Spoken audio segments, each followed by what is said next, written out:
ಎಲ್ಲ ನನ್ನ ಪ್ರೀತಿಯ ರಾಘವೇಂದ್ರ ಸ್ವಾಮಿ ಭಕ್ತಾದಿಗಳ ಕುಟುಂಬಕ್ಕೆ ನನ್ನ ಚಾನೆಲ್ ಗುರು ರಾಘವೇಂದ್ರ ರಾಯರು ಕಡೆಯಿಂದ ಪ್ರೀತಿಯ ಸ್ವಾಗತ. ನಾನು ಇಂದಿನಿಂದ ಗುರು ರಾಘವೇಂದ್ರ ರಾಯರ ಜೀವನ ಚರಿತ್ರೆ ಅಂದರೆ ಅವರ ಜನನದಿಂದ ಇಂದಿನ ಮಂತ್ರಾಲಯ ರಾಯರ ಮಠದ ಬಗ್ಗೆ ವಿವಿಧ ಭಾಗ ಅಥವಾ ಎಪಿಸೋಡ್ಗಳಲ್ಲಿ ನಿಮಗೆ ತಿಳಿಸಿಕೊಡಲಿದ್ದೇನೆ. ವಿಶ್ವವಿಖ್ಯಾತಿ ಪಡೆದ ವಿಜಯನಗರ ಸಾಮ್ರಾಜ್ಯದಲ್ಲಿ ಸಮಸ್ತ ಕಲೆಗಳು ಅಲ್ಲಿ ನೆಲೆಯೂರಿದ್ದವು. ಎಲ್ಲಾ ಕ್ಷೇತ್ರಗಳಲ್ಲಿಯೂ ಅತಿರಥ ಮಹಾರಥರೆನಿಸಿದ ಅನೇಕ ದಿಗ್ಗಜರು, ಪಂಡಿತೋತ್ತಮರು, ವಿದ್ವಾಂಸರು, ಸಂಗೀತಗಾರರು ಅಲ್ಲಿ ರಾರಾಜಿಸಿದ್ದರು. ಮೂಲತಃ ಚಕ್ರವರ್ತಿ ಶ್ರೀ ಕೃಷ್ಣದೇವರಾಯನು ಕಲಿಯೂ ಆದಂತೆ ಕವಿಯೂ ಆಗಿದ್ದರು. ಇದರಿಂದಾಗಿ ಸಾಹಿತ್ಯ, ಕಲೆ, ಸಂಗೀತ, ವೈದ್ಯಕೀಯ, ಧಾರ್ಮಿಕತೆ, ವಾಸ್ತುಶಿಲ್ಪ ಈ ತರನಾಗಿ ಸಮಸ್ತ ಕಲೆಗಳನ್ನು ಪೋಷಿಸಲಾಗಿದೆ. ಹೆಚ್ಚೇನು ವಿಜಯನಗರ ಸಾಮ್ರಾಜ್ಯ ಕಲೆಗಳ ತವರು ಎನಿಸಿದೆ. ಇಲ್ಲಿನ ಆಸ್ಥಾನದಲ್ಲಿ ಷಟ್ಶಾಸ್ತ್ರ ಕೋವಿದರು, ಕರ್ಮಠರು, ವೀಣಾವಾದನದಲ್ಲಿ ನಿಪುಣರೆನಿಸಿದ್ದ ಕೃಷ್ಣ ಭಟ್ಟರೆಂಬ ಮಹಾಪಂಡಿತರೊಬ್ಬರಿದ್ದರು. ಅವರು ಮಹಾರಾಜರ ವೀಣಾವಾದನದ ಗುರುಗಳಾಗಿ ಆಸ್ಥಾನದಲ್ಲಿ ಅತ್ಯುತ್ತಮವಾದ ಗೌರವದ ಸ್ಥಾನವನ್ನು ಹೊಂದಿದರು. ಕೃಷ್ಣ ಭಟ್ಟರು ವೀಣಾವಾದನದಲ್ಲಿ ಅದ್ವಿತೀಯರಾದಂತೆ ವಿವೇಕದಲ್ಲಿಯೂ ವಿನಯವಂತಿಕೆಯಲ್ಲಿಯೂ ಅದ್ವಿತೀಯರಾಗಿದ್ದರು. ಸಾತ್ವಿಕ ಸಂಪನ್ನರಾಗಿ ಸರ್ವರ ಆದರಾಭಿಮಾನಕ್ಕೆ ಪಾತ್ರರಾಗಿದ್ದರು. ಕೃಷ್ಣ ಭಟ್ಟರೆಂದರೆ ತುಂಬಿದ ಕೊಡ ಎಂಬ ಅನ್ವರ್ಥಕ ನಾಮವನ್ನು ಸಾರ್ಥಕ ಮಾಡಿಕೊಂಡಿದ್ದರು. ಇವರಿಗೆ ಮಗನಾಗಿ ಜನಿಸಿ ಧರೆಯೊಳು ಇವರ ಹೆಸರುಳಿಸಲು ಬಂದವರು ತಿಮ್ಮಣ್ಣ ಭಟ್ಟರು. ಅವರು ಎಲ್ಲಾ ಗುಣಗಳಲ್ಲಿ ತಂದೆಯನ್ನು ಮೀರಿಸುವಂತಿದ್ದರು. ವೀಣಾವಾದನದಲ್ಲೂ ಅಷ್ಟೇ ಸಂಗೀತ ವಿದ್ಯೆ ಈ ಮನೆತನಕ್ಕೆ ತಾನಾಗಿಯೇ ಒಲಿದು ಬಂದಿತ್ತು. ಸದ್ಗುಣಗಳ ಪ್ರತ್ಯಕ್ಷ ಸಕಾರ ರೂಪವೆಂಬಂತೆ ಬೆಳೆದ ಮಗನಿಗೆ ಅನುರೂಪಳಾಗಿ ಯೋಗ್ಯಳಾದ ಗೋಪಿಕಾಂಬೆ ಎನ್ನುವ ಕನ್ಯಾರತ್ನವನ್ನು ಅರಸಿ ಕೃಷ್ಣ ಭಟ್ಟರು ಮದುವೆ ಮಾಡುತ್ತಾರೆ. ಗೋಪಿಕಾಂಬೆ ರೂಪದಲ್ಲಿ ಸೌಂದರ್ಯವಂತೆಯಾದಂತೆ ಹೃದಯ ಸೌಂದರ್ಯವುಳ್ಳ ಗುಣವಂತೆಯೂ ಆಗಿದ್ದರು. ತಿಮ್ಮಣ್ಣ ಭಟ್ಟರ ಮನೆ ದೇವರು ಹಾಗೂ ಆರಾಧ್ಯ ದೈವ ಸಪ್ತಗಿರಿ ವಾಸನಾದ ತಿರುಪತಿಯ ವೆಂಕಟೇಶ ಮಹಾರಾಜ ಶ್ರೀಕೃಷ್ಣ ದೇವರಾಯ ಭೂಪಾಲನು ತನ್ನ ಆಳ್ವಿಕೆಯಲ್ಲಿ ಉಳಿದ ಕ್ಷೇತ್ರಗಳಿಗಿಂತ ತುಸು ಹೆಚ್ಚಿಗೆ ತಿರುಪತಿ ಕ್ಷೇತ್ರಕ್ಕೆ ದಾನದತ್ತಿಗಳನ್ನು ನೀಡುತ್ತಾನೆ. ಹಾಗಾಗಿ ವಿಜಯನಗರಕ್ಕೂ ತಿರುಮಲ ಕ್ಷೇತ್ರಕ್ಕೂ ಅವಿನಾಭಾವ ಸಂಬಂಧ ಏರ್ಪಟ್ಟಿದೆ.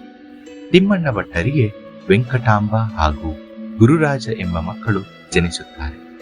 ನಂತರ ಶ್ರೀ ವೆಂಕಟೇಶ್ವರ ಸ್ವಾಮಿಯವರ ಪ್ರಸಾದವಾಗಿ ಜನಿಸಿ ಬಂದವರು ಚರಿತ್ರಾ ನಾಯಕರಾದ ಶ್ರೀ ರಾಘವೇಂದ್ರ ಗುರು ಸಾರ್ವಭೌಮರು. ಆ ಪುಣ್ಯ ದಿನ ಶ್ರೀ ಶಾಲಿವಾಹನ ಶಕೆ 1917ನೇ ಮನ್ಮಥನಾಮ ಸಂವತ್ಸರ ಫಲ್ಗುಣ ಶುದ್ಧ ಸಪ್ತಮಿ ಗುರುವಾರ, ಅದು ಮೃಗಶಿರ ನಕ್ಷತ್ರವಿದ್ದ ಸಮಯದಲ್ಲಿ ತಂದೆ ತಾಯಿಗಳು ತಮ್ಮ ಆರಾಧ್ಯ ದೈವದ ಹೆಸರನ್ನೇ ಆತನಿಗಿಡುತ್ತಾರೆ. ಅದು ವೆಂಕಟನಾಥನು. ವೆಂಕಟನಾಥರು ಬಾಲ್ಯದಲ್ಲಿ ಅತ್ಯಂತ ಮುದ್ದು ಮುದ್ದಾಗಿ ಕಾಣುತ್ತಿದ್ದರು. ಮುಖದಲ್ಲಿ ಮಂದಹಾಸವಿದ್ದರೂ ಧ್ಯಾನಾಸಕ್ತನಾದಂತೆ ಕಾಣುತ್ತಿದ್ದರು.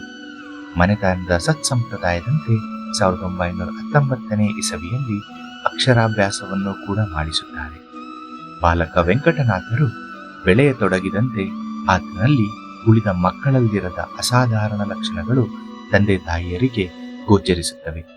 ತಿಮ್ಮಣ್ಣ ಭಟ್ಟರು ಮಗನ ಜ್ಯೋತಿಷ್ಯ ನೋಡಿದಾಗ ಆತ ಮಹಾಜ್ಞಾನಿಯಾಗುವನೆಂದು ಹಾಗೂ ಮಹಾಮಹಿಮನಾಗುವನೆಂದು ತಿಳಿದು ಅತ್ಯಂತ ಆನಂದ ಹೊಂದುತ್ತಾರೆ.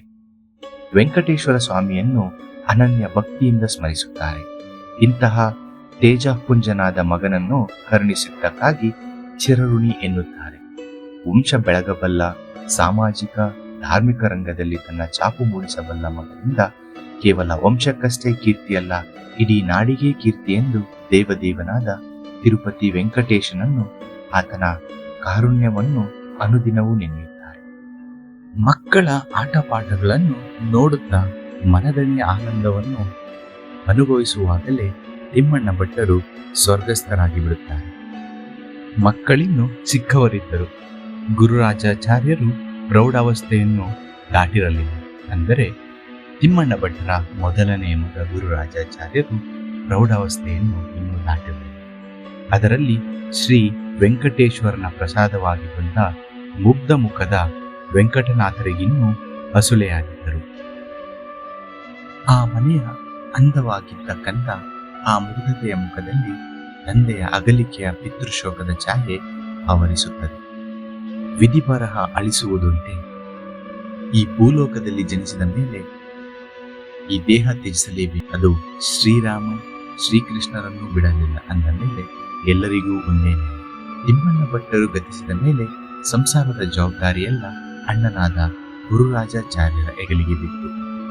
ತಂದೆ ತಾಯಿಯರ ಸ್ಥಾನದಲ್ಲಿದ್ದ ಅಣ್ಣ ಅತ್ತಿಗೆಯರ ಪ್ರೀತಿ ವಿಶ್ವಾಸದಲ್ಲಿ ಯಾವುದೇ ಲೋಪವಿಲ್ಲದೆ ಬೆಳೆದ ಬಾಲಕ ವೆಂಕಟನಾಥರಿಗೆ ಅಣ್ಣನೇ ಓಂಕಾರ ಹಾಕಿ ವಿದ್ಯೆಗೆ ಅಡಿಪಾಯ ಹಾಕಿದರು. ಮನೆಯೇ ಮೊದಲ ಪಾಠಶಾಲೆಯಾಯಿತು. ಅಣ್ಣನೇ ಮೊದಲ ಗುರುವಾದರು. ಅಲ್ಲಿ ನಾನಾ ಲಿಪಿಕೋಶ, ಮಂತ್ರಸ್ತೋತ್ರ, ಕಾವ್ಯ ಮೊದಲಾದವುಗಳನ್ನು ಅಣ್ಣನಿಂದಲೇ ಕಲಿತರು. ಕ್ರಿಸ್ತಶಕ 1907 ಇಸವಿ, ಶ್ರೀ ಶಕೆ 1574 ಶುಭ ಕೃತು ಸಂವತ್ಸರದ ವೈಶಾಖ ಮಾಸದಲ್ಲಿ 7ನೆಯ ವಯಸ್ಸಿನಲ್ಲಿ ವೆಂಕಟನಾಥರಿಗೆ ಉಪನಯನ ಕಾರ್ಯ ಜರುಗಿತು. ವೆಂಕಟನಾಥರಿಗೆ ಹೆಚ್ಚಿನ ವಿದ್ಯಾಭ್ಯಾಸ ಮಾಡಿಸಬೇಕೆಂದು ಗುರುರಾಜಾಚಾರ್ಯ ತಮ್ಮ ಭಾವನಾದ ಲಕ್ಷ್ಮೀ ನರಸಿಂಹಾಚಾರ್ಯರಲ್ಲಿಗೆ ಕರೆದೊಯ್ಯುತ್ತಾರೆ. ಶ್ರೀ ಲಕ್ಷ್ಮೀ ನರಸಿಂಹಾಚಾರ್ಯರು ಅಲ್ಲಿ ಅಪ್ರತಿಮ ವಿದ್ವಾಂಸರಾಗಿದ್ದಲ್ಲದೆ ಮಧುರಾ ನಗರದಲ್ಲಿ ರಾಜಸ್ಥಾನದ ಪಂಡಿತರೂ ಆಗಿದ್ದರು. ವೆಂಕಟನಾಥರು ಅವರಲ್ಲಿ ಕಾವ್ಯ, ನಾಟಕ, ಅಲಂಕಾರ, ತರ್ಕ, ವ್ಯಾಕರಣ, ಮೀಮಾಂಸೆ, ನ್ಯಾಯಸುಧಾದಿ, ವೇದಾಂತ ಶಾಸ್ತ್ರ ಮುಂತಾದ ಗ್ರಂಥಗಳನ್ನು ಅಧ್ಯಯನ ಮಾಡಿ ಪ್ರಕಾಂಡ ಪಂಡಿತರೆನ್ನಿಸಿಕೊಳ್ಳುತ್ತಾರೆ. ವೆಂಕಟನಾಥರಿಗೆ 18ನೆಯ ವರ್ಷಕ್ಕೆ ಅಡಿಯಿಟ್ಟು ಸಕಲ ವಿದ್ಯೆಗಳು ತಲೆಯಲ್ಲಿದ್ದರೂ ಕಿಂಚಿತ್ತೂ ಅಹಂಕಾರ ತಲೆಗೇರಿರಲಿಲ್ಲ. ಆದರೆ ಅದೇ ಮುದ್ದು ಮುಖ, ಮುಗ್ಧ ಮನಸ್ಸು, ಎದುರಿಗಿದ್ದವರ ಮನಸ್ಸನ್ನು ಸೂಜಿಗಲ್ಲಿನಂತೆ ಸೆಳೆಯುವ ತೇಜಸ್ಸು, ಒಂಬಣ್ಣದ ಮೈ, ಅಖಂಡ ಬ್ರಹ್ಮಚರ್ಯ ಹಾಗೂ ಸತತ ವ್ಯಾಯಾಮದಿಂದ ಹುರಿಗಟ್ಟಿದ ಮೈಕಟ್ಟು, ವಿಶಾಲವಾದ ವಕ್ಷಸ್ಥಲ, ತಾವರೆಯನ್ನು ಹೋಲುವ ಕಂಗಳು, ನೀಳವಾದ ಮೂಗು, ಹವಳದ ಕುಡಿಯಂತಿದ್ದ ತುಟಿಗಳು, ಮಿನುಗುವ ದಂತಪಂಕ್ತಿಗಳು, ಉದ್ದವಾದ ತೋಳುಗಳು ಇಷ್ಟೆಲ್ಲ ಸಾಕಲ್ಲವೇ ಎದುರಾಳಿ ಪಂಡಿತನನ್ನು ಗೆಲ್ಲಲು? ಇವೆಲ್ಲಕ್ಕೂ ಕಳಶವಿಟ್ಟಂತೆ ಮತ್ತೊಂದು ಅಪರೂಪವಾದ ಶಾಸ್ತ್ರವೂ ವೆಂಕಟನಾಥರಲ್ಲಿತ್ತು. ಅದಾವುದೆಂದರೆ ಮುಖದಲ್ಲಿರುವ ದಿವ್ಯ ಕಳೆಯನ್ನು ಹಿಮ್ಮಡಿಸುವ ಮಂದಹಾಸ.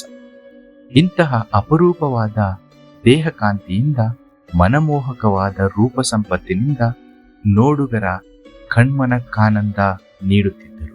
ನೋಡಿದಂತೆಲ್ಲ ನೋಡಬೇಕೆನ್ನಿಸುತ್ತಿತ್ತು.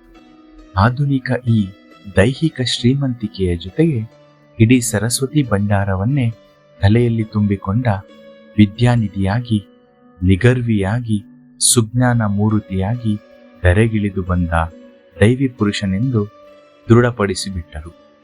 ಕಾರುಣ್ಯದಲ್ಲಿದ್ದ ತರುಣ ಪಂಡಿತ ವೆಂಕಟನಾಥರನ್ನು ಕಂಡ ಜನರು ಕರವೆತ್ತಿ ಮುಗಿಯುತ್ತಿದ್ದರು. ಮಧುರೆಯಲ್ಲಿ ಅಧ್ಯಯನ ಮುಗಿಸಿ ಮನೆಗೆ ಮರಳಿದ ವೆಂಕಟನಾಥರಿಗೆ ಆತ್ಮೀಯ ಸ್ವಾಗತ ದೊರೆಯಿತು. ಹಾಗೆ ಆತನಿಗೆ ಕುಟುಂಬದಲ್ಲಿ ಮುಂಬಡ್ತಿಯನ್ನು ನೀಡಲಾಯಿತು. ವೆಂಕಟನಾಥರು ಅಧ್ಯಯನದಲ್ಲಿ ತೊಡಗಿದ್ದಾಗಲೇ ಅಣ್ಣ ಗುರುರಾಜಾಚಾರ್ಯರು ತಮ್ಮನಿಗಾಗಿ ಕನ್ಯಾನ್ವೇಷಣೆಗೆ ತೊಡಗಿದರು. ಅವರ ಕಣ್ಣಿಗೆ ಪುಣ್ಯವಂತೆ ಸರಸ್ವತಿ ಎಂಬ ಕನ್ಯಾಮಣಿ ಕಣ್ಣಿಗೆ ಬಿದ್ದಿತ್ತು. ಸತ್ಕುಲ ಪ್ರಸೂತಳು, ರೂಪವಂತಳು, ಗುಣವಂತಳು, ಸಂಗೀತ ಸಾಹಿತ್ಯ ಕಲಾಪ್ರಪೂರ್ಣಳಾದ ಸರಸ್ವತಿ ತಾಯಿಯೊಡನೆ ಕ್ರಿಸ್ತಶಕ 1914 ಅಂದರೆ ಕ್ರಿಸ್ತಶಕೆ 1524 ಆನಂದ ನಾಮ ಸಂವತ್ಸರದಲ್ಲಿ ವಿವಾಹದ ಕಾರ್ಯ ಸಂಘವಾಗಿ ನೆರವೇರಿತು. ಇಲ್ಲಿಯವರೆಗೆ ಏಕಾಂಗಿಯಾಗಿ ಸಾಧನೆಗೈದ ವೆಂಕಟನಾಥರು ತಮ್ಮ ಅರ್ಧಾಂಗಿಯೊಡನೆ ಸಂಸಾರದ ರಥ ಹೂಡಿದರು. ಮದುವೆಯ ಸಕಲ ಕಾರ್ಯಗಳೂ ಸಂಪನ್ನವಾದ ಮೇಲೆ ವೆಂಕಟನಾಥರು ತನ್ನ ಅರ್ಧಾಂಗಿಯೊಡನೆ ತುಂಡೀರ ಮಂಡಲದ ಕಾವೇರಿ ಪಟ್ಟಣಂ ಎಂಬ ಅಗ್ರಹಾರಕ್ಕೆ ಬಂದು ಸಾಂಸಾರಿಕ ಜೀವನವನ್ನು ಪ್ರಾರಂಭಿಸಿದರು. 1 ಸಂವತ್ಸರ ಕಳೆಯುವುದರೊಳಗೆ ದಂಪತಿಗಳಿಬ್ಬರ ಬಾಳಲ್ಲಿ 3ನೇ ವ್ಯಕ್ತಿಯ ಪ್ರವೇಶವಾಯಿತು. ವೆಂಕಟನಾಥ ಹಾಗೂ ಸರಸ್ವತಿ ತಾಯಿ ಸಂತೋಷ ಸಾಗರದಲ್ಲಿ ತೇಲತೊಡಗಿದರು. ಅವರ ಆನಂದಕ್ಕೆ ಪಾರವೇ ಇರಲಿಲ್ಲ. ಜನಿಸಿದ ಕಂದನಿಗೆ ಲಕ್ಷ್ಮೀನಾರಾಯಣ ಎಂದು ನಾಮಕರಣವನ್ನೂ ಮಾಡಿದರು. ಆನಂದದ ಅಲೆಯಲ್ಲಿ ತೇಲುವಾಗಲೇ ಕಷ್ಟ ಕೋಟಲೆಗಳ ಕಾರ್ಬಂಡೆಗಳು ಅಪ್ಪಳಿಸತೊಡಗಿದವು. ಇಲ್ಲಿಯ ತನಕ ದುಃಖದ ಕರುಣೆಗಳನ್ನು ಕಾಣದ ಕಂಗಳು ಈಗ ಕಷ್ಟ ಕೋಟಲೆಗಳ ಭೀಕರ ತಾಂಡವ ನೃತ್ಯವನ್ನು ಕಾಣುವಂತಾಯಿತು. ವೆಂಕಟನಾಥರು ಶಾಂತಿಯಿಂದಲೇ ಬಂದದ್ದನ್ನೆಲ್ಲ ಎದುರಿಸತೊಡಗಿದರು. ಮುಂದಿನ ಭಾಗದಲ್ಲಿ ವೆಂಕಟನಾಥರು ಅನುಭವಿಸಿದ ಕಷ್ಟ ಕೋಟಲೆಗಳ ಬಗ್ಗೆ ತಿಳಿಸಿಕೊಡುತ್ತೇನೆ.